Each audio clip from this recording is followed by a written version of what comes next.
नमस्कार दोस्तों, कैसे हैं आप सब। स्वागत है आप सभी का एक बार फिर से हमारे YouTube चैनल पर।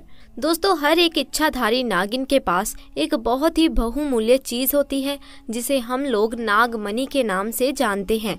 नागमणि से प्राप्त हुई शक्तियों के सहारे वह किसी का भी रूप धारण कर सकती हैं और कोई भी आकार ले सकती हैं। दोस्तों, कहते हैं एक साधारण नाग नागिन कार्तिक पूर्णिमा के दिन बगैर मणि के भी विशेष शक्तियां प्राप्त करते हैं। दोस्तों, नाग नागिन महादेव को ही अपना आराध्य देव मानते हैं। अगर आप भी महादेव के परम भक्त हैं तो सच्चे दिल से कमेंट बॉक्स में हर हर महादेव जरूर लिखें। राजस्थान के एक गांव में इच्छाधारी नागिन ने दिया एक बच्चे को जन्म, परंतु गांव वालों ने कर दी यह गलती। इसके बाद जो हुआ जानकर आपके भी रोंगटे खड़े हो जाएंगे। दोस्तों, यह चमत्कारिक घटना राजस्थान के एक छोटे से गांव चांदपुर की है। दरअसल यह घटना घटित हुई चांदपुर के मुखिया और वहां के सबसे धनी इंसान आकाश जी के साथ। परंतु आकाश जी आज से करीब 8 साल पहले एक साधारण और गरीब का जीवन व्यतीत करते आ रहे थे और वह अक्सर जंगल में अपनी गायें चराने जाया करते थे। एक दिन वह गायें चरा कर अपने घर आ रहे थे तो उन्होंने देखा कि उनकी एक गाय जंगल में ही रह गई है, तो वह उसे ढूंढने के लिए वापस जंगल में चले गए। वह गाय को ढूंढते ढूंढते जंगल के थोड़ा अंदर चले गए। इस जंगल में एक इच्छाधारी नागिन अपने नाग के साथ एक विशाल पेड़ के पास रहा करती थी। वह नागिन गर्भवती थी। शाम का वक्त था और आकाश उस पेड़ के पास से गुजर रहा था तो उसे वहां पर एक तेज चमकती हुई चीज दिखाई दी, परंतु साथ ही वह दोनों नाग नागिन भी वहां पर थे। उन्हें देखकर वह डर गया और तुरंत ही वहां से जल्दी से घर भाग आया। आकाश इतना घबराया हुआ था कि उसने पीछे मुड़कर तक नहीं देखा, परंतु उस रात उसके ध्यान में वो चीज जो चमक रही थी वो बार बार आ रही थी। वह इतना तो समझ गया था कि हो ना हो वह बहुत ही बहुमूल्य चीज है और अगर वो मुझे मिल जाए तो मैं भी धनवान हो जाऊंगा। परंतु सबसे बड़ी मुसीबत थी वह दोनों नाग नागिन। अगले दिन वह वापस जंगल में उसी पेड़ वाले स्थान पर गया और कुछ दूर खड़े रहकर छिपकर उस पेड़ के पास रह रहे नाग नागिन को देखने लगा। कुछ देर देखने के बाद उसने ध्यान दिया कि नागिन तो गर्भवती है। वह उस रात घर आकर सोचने लगा कि यह अच्छा मौका है।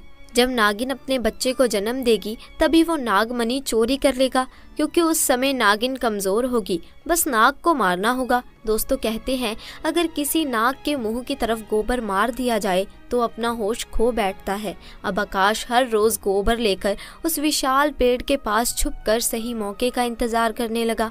एक दिन वो मौका भी आ गया जब नागिन अपने बच्चे को जन्म देने वाली थी। तभी चुपके से आकाश ने नाग के मुंह पर तेजी से गोबर मारा और फिर वह एक बड़े पत्थर से नाग को मारने लगा। नाग को मारने के बाद उसने नागिन और उसके बच्चे को भी मार डाला और उस मणि को उठाकर जल्दी से घर की तरफ निकल पड़ा। परंतु उधर नागिन किसी तरह से बच गई थी और वह बेहोश पड़ी थी। जब नागिन को होश आया और उसने अपने बच्चे और पति को मरा हुआ देखा तो उसके दुख दर्द का ठिकाना नहीं रहा। वो उस समय गुस्से से पागल हुए जा रही थी और उसने आकाश से बदला लेने की ठानी, परंतु मणि चली जाने के कारण वो अपनी शक्तियों का प्रयोग नहीं कर सकती थी।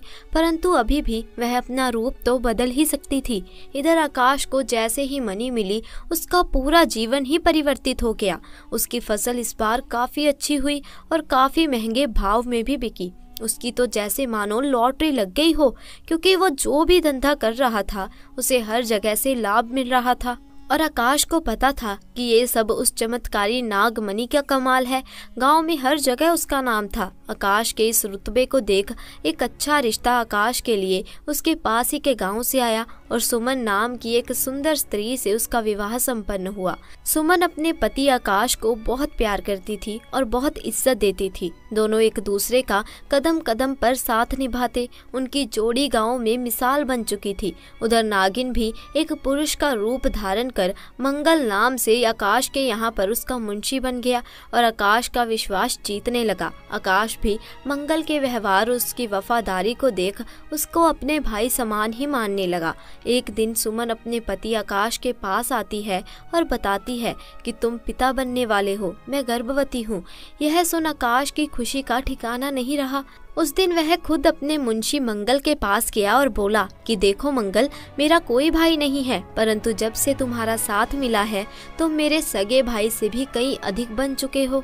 आज मैं बहुत खुश हूँ, इसीलिए आज मैं अपनी पत्नी और तुम्हें एक खास जगह ले जाना चाहता हूँ, क्योंकि मेरा इस दुनिया में तुम लोगों के सिवा कोई नहीं है।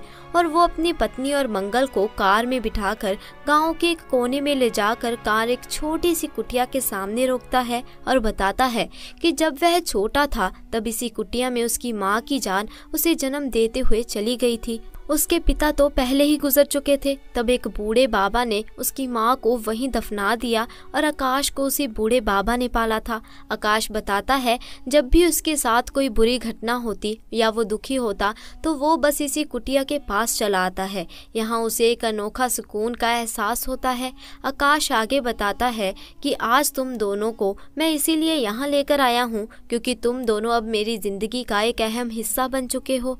दोस्तों, यह सुन सभी की आंखों में पानी भर आता है। कुछ देर रुकने के बाद जब वे वापस पहाड़ी से होते हुए घर को जाते हैं तो अचानक उनकी गाड़ी पहाड़ी पर एक पत्थर से टकराती है और गाड़ी को जोर का झटका लगता है, जिसके कारण आकाश तो कार में ही फंसा रहता है, परंतु उसकी पत्नी सुमन पहाड़ से नीचे गिर एक पेड़ पर अटक जाती है और उस पेड़ के ठीक नीचे ही बहुत गहरी खाई थी। दोस्तों, वो रात कार्तिक पूर्णिमा की रात थी। मंगल अपनी शक्तियां पाकर पुनः नागिन रूप धारण कर लेता है। आकाश मंगल को देख चौंक जाता है क्योंकि मंगल अब नागिन में पुनः बदल गया होता है। वो नागिन आकाश को बताती है कि कैसे ठीक इसी तरह वह भी इसी स्थिति में फंसी थी जब आकाश ने उसका पूरा घर संसार लूट लिया था, उसके पति और बच्चों को मारकर, और आज मेरे पास बदला लेने का मौका है। आकाश घायल गाड़ी में फंसा हुआ था और रो रो कर नागिन को बोल रहा था कि भले मेरी जान ले लो, परंतु मेरी पत्नी गर्भवती है, उसे छोड़ दो। परंतु तभी उस नागिन को अपनी वही स्थिति याद आ जाती है कि क्या होता है जब कोई अपना छिन जाता है। ये जिंदगी का सबसे बड़ा दुख होता है। नागिन ने आकाश का उसकी पत्नी के प्रति सच्चा प्यार देख उसे माफ कर दिया और सुमन को उस पेड़ से निकाल कर बचा लिया तथा दोनों को अस्पताल छोड़कर खुद वापस उसी जंगल में उसी विशाल पेड़ के पास चली गई। जब आकाश हॉस्पिटल से स्वस्थ होकर अपनी पत्नी के साथ घर वापस आया तो उसे अपनी गलती का एहसास हुआ और उसने जाना कि उसने कितनी बड़ी गलती करी है। वो नागमणि को लेकर उसी विशाल पेड़ के पास गया और उस पेड़ के पास उस नागमणि को रख फूट फूट कर रोने लगा और शाम को वापस घर आ गया। दोस्तों, कभी कभी इंसान लालच में इतनी बड़ी गलती कर बैठता है कि फिर उस गलती को कभी ठीक नहीं किया जा सकता और बस अंत में पछतावा ही रह जाता है। तो दोस्तों, आपको आज की ये घटना कैसी लगी हमें कमेंट सेक्शन में आकर ज़रूर बताएं। साथ ही अगर आपको आज की ये वीडियो पसंद आई हो तो वीडियो को लाइक करें, अपने दोस्तों के साथ ज़्यादा से ज़्यादा शेयर करें और अगर आपने अभी तक हमारे चैनल को सब्सक्राइब नहीं किया तो चैनल को जल्दी से जाकर सब्सक्राइब भी कर लीजिए। जल्द मिलेंगे ऐसी ही नई घटना के साथ, तब तक के लिए आपका बहुत बहुत धन्यवाद।